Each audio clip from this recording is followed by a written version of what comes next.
Buenas tardes, profesora. Hoy vamos a exponer la economía del bienestar. La economía del bienestar es una rama de la economía que analiza, estudia el bienestar colectivo de la sociedad. Su principal objetivo es analizar cómo se asignan los recursos en una economía y si una determinada política económica eh, mejora la calidad de vida de las personas. También si las decisiones que se toman sobre estos recursos eh, alteran la calidad de vida de las personas. Como por ejemplo, estudia si una reforma tributaria o un subsidio es justo, sostenible y si beneficia a la mayoría o a toda la población. Gracias. Muy buenos días, mi nombre es Mariela Condoy Rosado y voy a exponer sobre eficiencia económica según el óptimo de Pareto. Bueno, para empezar, ¿qué es eficiencia económica? Bueno, esta es una condición en la que los recursos de una economía están asignados de tal forma que no se puede mejorar la situación de una persona sin empeorar la de otra. Y a este punto se le conoce como el óptimo de Pareto. El óptimo de Pareto tiene varios fundamentos que se da cuando es parte del principio de escasez de recursos, requiere que las decisiones económicas sean racionales, que no haya desperdicio y que la producción coincida con las preferencias de los consumidores. Otro fundamento es que no considera la equidad, solo la eficiencia. Continuando con las condiciones necesarias del óptimo de Pareto, son la eficiencia en la producción, donde no se puede producir más de un bien sin reducir la producción de otro. Y la eficiencia de consumo, donde no se puede mejorar la utilidad de una persona sin empeorar la de otra. Y como tercera eficiencia tenemos la eficiencia en la asignación, donde lo que se produce es exactamente lo que los consumidores desean. Continuando con las limitaciones principales, el óptimo de Pareto no mide la justicia o equidad. Se da una distribución muy desigual y esta puede ser eficiente. Tampoco indica si el bienestar total es alto o bajo. Y es difícil de aplicar en la realidad, ya que las políticas suelen afectar positiva y negativamente a distintos grupos. Para concluir, tenemos la relación con el mercado y el óptimo de Pareto. Bueno, en teoría, los mercados que son perfectamente competitivos pueden alcanzar el óptimo de Pareto. Y en esto tenemos dos teoremas, que el primer teorema del bienestar nos dice que todo equilibrio competitivo es eficiente si se dan ciertas condiciones sin fallos en el mercado. El segundo teorema del bienestar nos dice que ante cualquier situación eficiente se puede lograr con una redistribución adecuada de los recursos y luego dejando que el mercado funcione libremente. Buenos días, profesora. El día de hoy voy a exponer sobre la equidad y distribución del ingreso. En la economía del bienestar no solo nos vamos a centrar en qué tan eficiente se usan los recursos, sino también en cómo se van a repartir los beneficios y la riqueza entre la población. Una de nuestras preguntas será si esta distribución es justa y socialmente deseable. Bueno, es fundamental entender que aunque un mercado sea eficiente, no necesariamente va a garantizar una buena distribución equitativa. Esto implica que para el bienestar colectivo sea bueno, a menudo es necesario considerar políticas que busquen reducir esta desigualdad y asegurarnos que todos tengan acceso a oportunidades como a recursos básicos. Esta sería mi parte. Gracias. Continuando con la exposición, pasamos al siguiente punto, que sería fallos en el mercado y bienestar. En la teoría económica clásica se asume que los mercados competitivos siempre conducen a alguna asignación eficiente de los recursos, alcanzando lo que se conoce y mencionamos anteriormente, que sería el óptimo de Pareto. Sin embargo, en la práctica existen diversas situaciones en las que los mercados no funcionan correctamente y a estas situaciones se les denomina como fallos del mercado, los cuales son fundamentales para el análisis de la economía del bienestar, ya que generan resultados ineficientes o inequitativos que afectan negativamente al bienestar colectivo. El primer punto sería las externalidades. Las externalidades ocurren cuando una actividad económica afecta a terceros que no están directamente involucrados en ella, y esto sin que exista una compensación directa. Por ejemplo, una empresa minera, ¿no? Situada en alguna comunidad podría generar como efectos negativos la contaminación del medio ambiente, y como efectos positivos también podría generar el canon minero o la generación de empleo, ¿no? Que va a ayudar a la comunidad a mejorar su calidad de vida, y quizá otros proyectos de responsabilidad social como la construcción de colegios, hospitales o carreteras. Luego tenemos los bienes públicos, que bueno, los bienes públicos son aquellos que presentan dos características.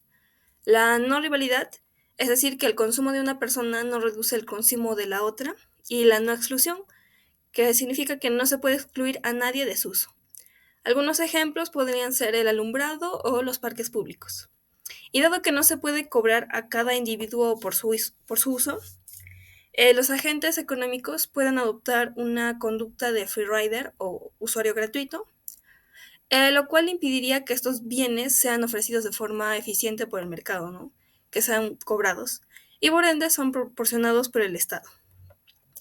Luego tenemos la información asimétrica, que es un fallo importante, el cual se da cuando una de las partes de una transacción comercial, ¿no? Posee más información que la otra. Y esta situación rompe con la suposición de que de mercados perfectamente competitivos, en el cual se plantea que todas las partes cuentan con la misma cantidad y calidad de información para la toma de decisiones. Y bueno, los principales problemas que surgen de la información asimétrica son la selección adversa, que ocurre antes de que se realice la transacción. Y bueno, el problema aquí surge cuando quien ofrece el producto o servicio no puede distinguir entre buenos o malos clientes, o viceversa, el cliente no sabe si el producto o servicio es bueno o malo. Un ejemplo sería la venta de dos tipos de autos, limones y melones.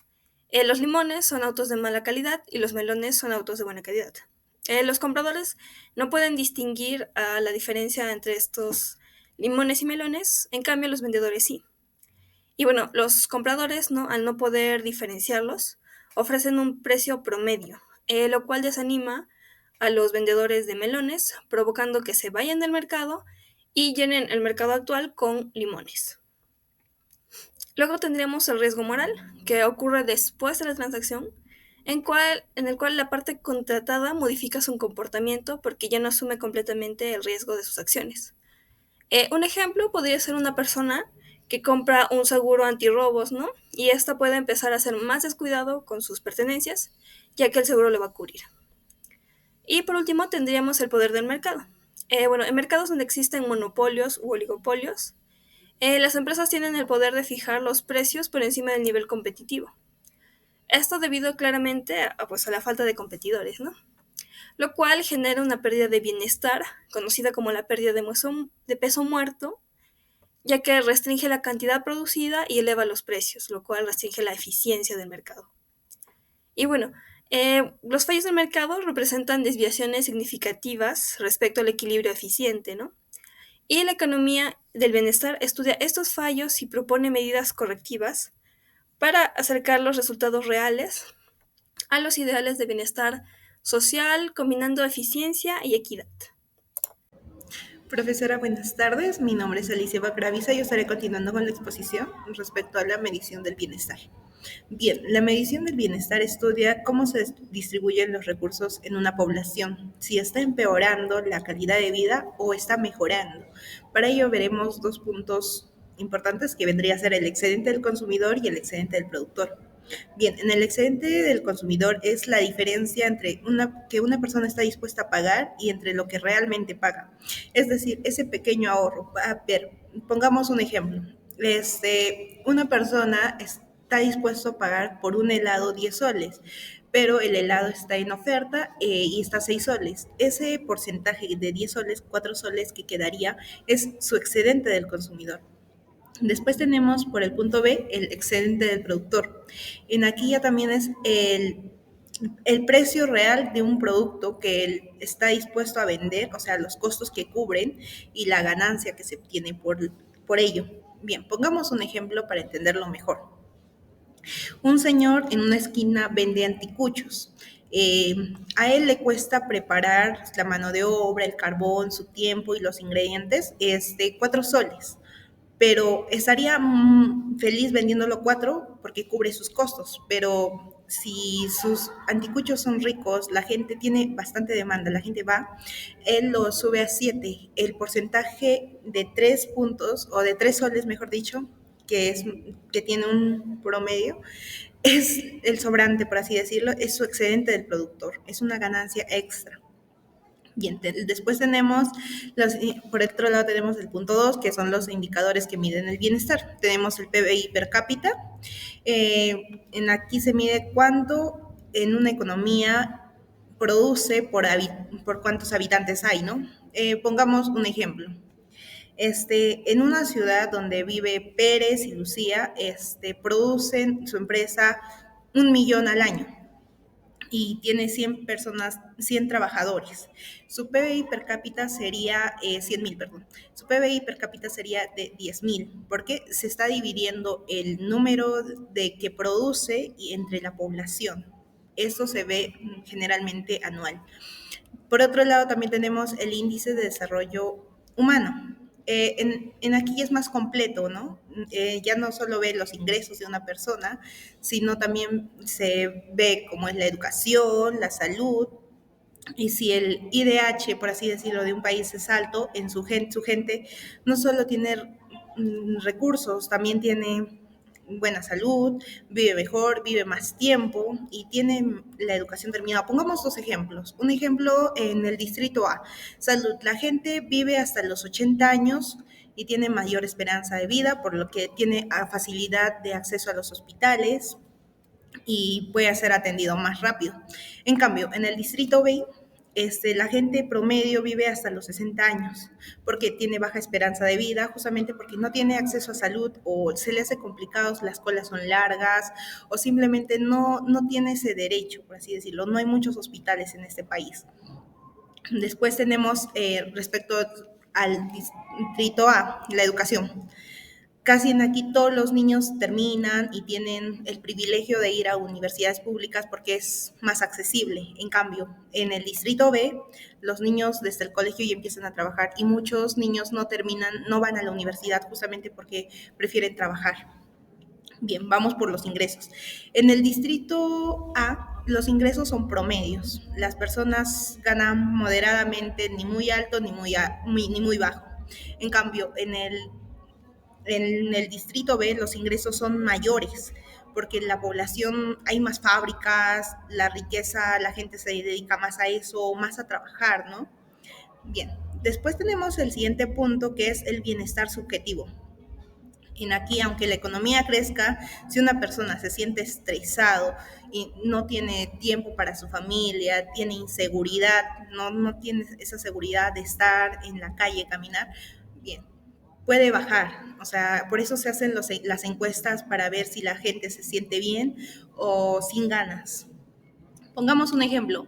Don Juan y su esposa trabajan en una panadería. Gana menos que un gerente de banco, sí, pero se levanta tranquilo, va a su panadería, trabaja con su esposa, almuerza en su casa, sale a caminar con sus nietos y también tiene un mayor rango de felicidad. En cambio, en la otra persona podemos ver que no le alcanza el tiempo, que vive estresada, que tiene documentos para que tiene mayor dinero, pero tiene menos felicidad. Bien, eso es tener un alto bienestar subjetivo, sentirse bien con la vida propia más allá del dinero. Bien, continuando, mi compañera continuará. Gracias. Buenas tardes. Bueno, yo voy a exponer la intervención del Estado y las políticas públicas. Bueno, la intervención del Estado se encuentra dentro de la economía del bienestar. La intervención del Estado se justifica cuando el mercado por sí solo no logra alcanzar un significado eficiente ni equivalente de sus recursos. En estas situaciones, las políticas públicas se convierten en herramientas fundamentales para corregir estos fallos del mercado y poder mejorarlos mediante el bienestar colectivo. Bueno, como herramientas de intervención tenemos los impuestos, los subsidios y las regulaciones. Bueno, en los impuestos, estos impuestos nos permiten retribuir el ingreso, financiar bienes públicos y corregir externalidades negativas. Los pagos de las personas y de las empresas que hacen al Estado, bueno, con este dinero el gobierno puede ayudar a quienes más lo necesitan, pagar servicios como educación o salud. También pueden usarlos para desincentivar con malas cosas como la contaminación, por ejemplo, poner impuestos a las personas que contaminan. Bueno, en los subsidios son transferencias o reducciones de costos que incentivan el comportamiento desleal desde una perspectiva social. Por ejemplo, si más personas quisieran estudiar, el gobierno da subsidios a universitarios o a los estudiantes. Bueno, en regulación, la regulación se puede establecer límites de ciertas actividades, exigir estándares mínimos o proteger a un grupo de personas vulnerables. Un ejemplo de esto, o un ejemplo más común, son los controles sobre los monopolios, en el caso de la economía. Y otro ejemplo es exigir que los productos tengan etiquetas, controlar los precios de los medicamentos o limitar la contaminación. Bueno, ahora, en la evaluación de costo-beneficio de las políticas públicas, eh, es una parte central del análisis de las políticas públicas desde la economía del bienestar. En esta nos habla de la validación del costo-beneficio de las mismas.